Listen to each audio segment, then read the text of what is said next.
अस्सलामुअलैकुम एवरीवन। आज हम बात करेंगे obsessive compulsive and related disorder.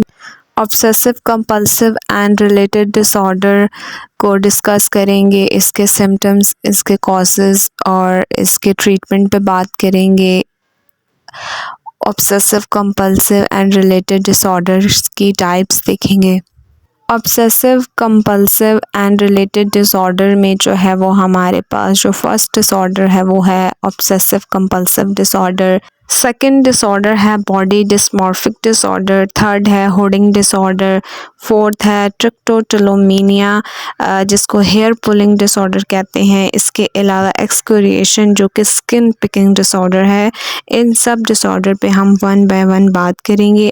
आज हम जो है वो ऑब्सेसिव कंपल्सिव डिसऑर्डर जो फर्स्ट डिसऑर्डर है उसको डिटेल में डिस्कस करेंगे। ऑब्सेसिव कंपल्सिव जो डिसऑर्डर है ये इस डिसऑर्डर में जो पेशेंट जो पर्सन है, ठीक है, उसको कोई ना कोई जो है वो ऑब्सेशन होती है। जिनको जो है वो ओसीडी होता है, ठीक है, उनको बार बार जो है वो ख़याल आते हैं। वो ख़याल जो है वो इतने ज़्यादा आते हैं इन लोगों को कि वो जो है वो इनके माइंड से जो है वो नहीं निकलते। और लोगों को जो ये ख़याल हैं ये विदाउट रीज़न आते हैं, बग़ैर किसी वजह के जो है वो उन लोगों को बार बार जो है वो ये थॉट्स आ रही होती हैं। नेक्स्ट है कंपल्शन, जिसमें जो है वो जो पर्सन है, ठीक है, उस काम को जो है वो कर रहे होते हैं, बार बार कर रहे होते हैं, ठीक है, जिससे देख के जो है वो दूसरे जो लोग हैं उनको लग रहा होता है कि इनके साथ कोई प्रॉब्लम है। कुछ लोग क्या करेंगे, वो बार बार अपने हाथ धोएंगे। कुछ लोग क्या करते हैं कि वो जो है वो गाड़ी का जो लॉक है, ठीक है, उसको चेक करेंगे कि वाकई में गाड़ी जो है वो सही लॉक्ड है या नहीं है। या फिर जो है वो ये कर रहे होते हैं कि दरवाज़ा बंद किया था या नहीं किया था, वो जाएंगे बार बार वो ये चीज़ चेक कर रहे होते हैं, ठीक है। इसके अलावा जो है वो चूल्हा बंद किया था नहीं किया था उसको जो है वो देखेंगे। एक दो दफ़ा चेक करना चीज़ों को नॉर्मल सी बात है, लेकिन जब किसी इंसान के दिमाग में बार बार ये ख़यालात आना शुरू हो जाएं, जिनको जो है वो 4 दफ़ा 5 दफ़ा 6 दफ़ा जो है वो चीज़ों को चेक करना जो है वो स्टार्ट कर देते हैं, ठीक है, इसकी वजह से जो है वो इनके अंदर जो है वो एंजाइटी कॉज हो रही होती है। और इस एंजाइटी को कम करने के लिए जो है वो बार बार ये बिहेवियर शो कर रहे होते हैं, और इस बिहेवियर को जो है वो कंपल्शन कहा जाता है। और ये इंसान की जो डेली लाइफ है, ठीक है, उसको बहुत ज़्यादा जो है वो इफ़ेक्ट कर रही होती है। डायग्नोस्टिक क्राइटेरिया की बात करें ऑब्सेसिव कंपल्सिव डिसऑर्डर ओसीडी की, क्राइटेरिया ए है प्रेजेंस ऑफ ऑब्सेशन कंपल्शन और both obsessions are defined by 1 and 2। First point है क्राइटेरिया ए का, a recurrent and persistent thoughts, urges or image that are experienced at some time during the disturbance। बार बार ख़यालात आ रहे होते हैं, ठीक है, और वो जो ख़यालात, वो जो थॉट्स आ रही होती हैं इंडिविजुअल को, ऐसी इमेज जो है वो बन रही होती है, ठीक है, जो पहले से जो है वो इंडिविजुअल जो है वो एक्सपीरियंस कर चुका होता है। और ये जो डिस्टर्बेंस कॉज हो रही होती है, ये जो इनकी थॉट्स हैं, ये जो इनके ख़यालात हैं, ठीक है, ये इनके अंदर जो है वो एंजाइटी और जो है वो स्ट्रेस को जो है वो डेवलप कर रहे होते हैं। नेक्स्ट है compulsions are defined by 1 and 2। First है रिपीटेटिव बिहेवियर्स।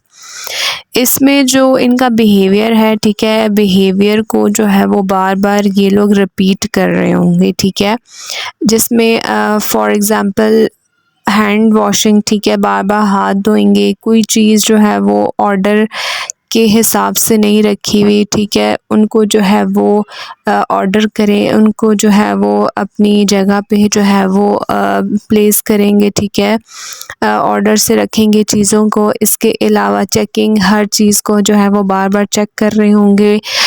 इसके अलावा जो है वो बार बार जो है वो दुआ करना, ठीक है, काउंटिंग करना, कोई ऐसे वर्ड्स जिनको जो है वो बार बार रिपीट करना साइलेंटली, यानी कि जो है वो अपने माइंड में जो है वो उन चीज़ों को रिपीट कर रहा होता है। और ये इंसान का जो बिहेवियर है, ये उसके ब्रेन में जो है वो ऑब्सेशन जो ख़यालात जो हैं वो आ रहे होते हैं, ठीक है, ये उसके रिएक्शन में जो है वो ये ऐसा बिहेवियर को जो है वो शो कर रहा होता है। अब जो नेक्स्ट पॉइंट है, टू द बिहेवियर और mental act are aimed at preventing और रिड्यूसिंग एंजाइटी और स्ट्रेस। अब ये जो बिहेवियर है, ये जो मेंटल एक्ट है जो ये कर रहे होते हैं बार बार, ठीक है, ये इन सब का जो मकसद है वो यही है कि ये अपनी एंजाइटी को, अपने स्ट्रेस को जो है वो कम कर सकें। नेक्स्ट जो है वो क्राइटेरिया बी है, द ऑब्सेशन और कंपल्शन आर टाइम कंज्यूमिंग। अब ये जो बिहेवियर है, ठीक है, किसी भी इंडिविजुअल का ये टाइम कंज्यूमिंग है, ठीक है, वन और से ज़्यादा जो है वो इन लोगों को जो है वो टाइम लग जाता है। इसके अलावा जो है वो ये जो है वो इनकी डेली लाइफ को जो है वो क्लिनिकली जो है वो सिग्निफिकेंट डिस्ट्रेस और इम्पेयरमेंट जो है वो कॉज कर रही होती है। इनकी सोशल लाइफ में, ऑक्यूपेशनल और other important areas of functioning जो है वो ऐसे लोगों की डिस्टर्ब हो जाती है। नेक्स्ट क्राइटेरिया सी है, the obsessive compulsive symptoms are not attributable to the physiological effects of a substance. और ऑब्सेसिव कंपल्सिव जो डिसऑर्डर है, ठीक है, ये किसी भी physiological effect of a substance जिसमें जो है वो ड्रग अब्यूज़, मेडिकेशन और किसी और अनदर मेडिकल कंडीशन की वजह से जो है वो नहीं होनी चाहिए। क्राइटेरिया डी है, the disturbance is not better explained by the symptom of an other mental disorder, for example excessive worries as an generalized anxiety disorder। अब ये जो सिम्टम्स हैं, ठीक है, ये किसी भी अनदर मेंटल डिसऑर्डर जिसमें जो है वो एक्सेसिव वरीज होगी, ठीक है, जनरलाइज एंजाइटी डिसऑर्डर की वजह से नहीं होना चाहिए। इसके अलावा जो है वो बॉडी डिस्मॉर्फिक डिसऑर्डर की वजह से नहीं होना चाहिए। इसके अलावा जो है वो हुडिंग डिसऑर्डर या जो है वो हेयर पुलिंग जो डिसऑर्डर है एज इन ट्रिकोटिलोमेनिया, ठीक है, इसकी वजह से नहीं होना चाहिए। स्किन पिकिंग जो डिसऑर्डर है, ठीक है, एक्सक्रिएशन जो है वो इसकी वजह से नहीं होना चाहिए। इसके अलावा जो है वो ईटिंग जो डिसऑर्डर है इसकी वजह से नहीं होना चाहिए। इसके अलावा जो है वो इलनेस एंजाइटी डिसऑर्डर की वजह से नहीं होना चाहिए।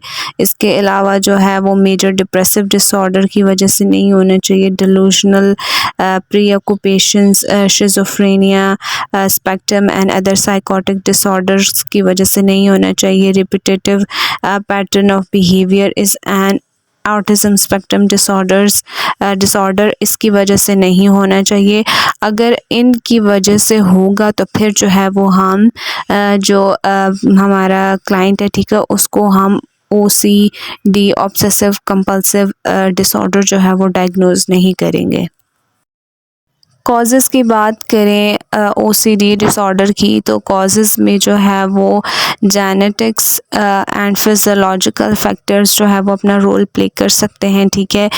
इसके अलावा जो है वो एनवायरमेंटल फैक्टर जिनकी वजह से जो है वो ये डिसऑर्डर कॉज हो सकता है।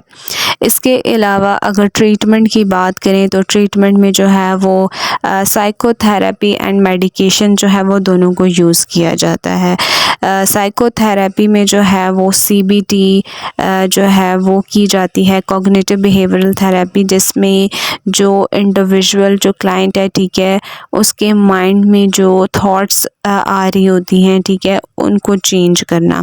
इसके अलावा जो है वो बिहेवियरल थेरेपी करवाई जाती है, ठीक है, एक्सपोजर एंड रिस्पॉन्स, ठीक है, जिसमें किसी भी चीज़ से जो है वो क्लाइंट का जो है वो एक्सपोजर करवाया जाता है। इसके अलावा मेडिकेशन में जो है वो OCD में सेरोटोनिन का जो लेवल जो डेफिशिएंसी है, ठीक है, उसको इंक्रीज़ करने के लिए जो है वो मेडिकेशन जो है वो दी जाती है।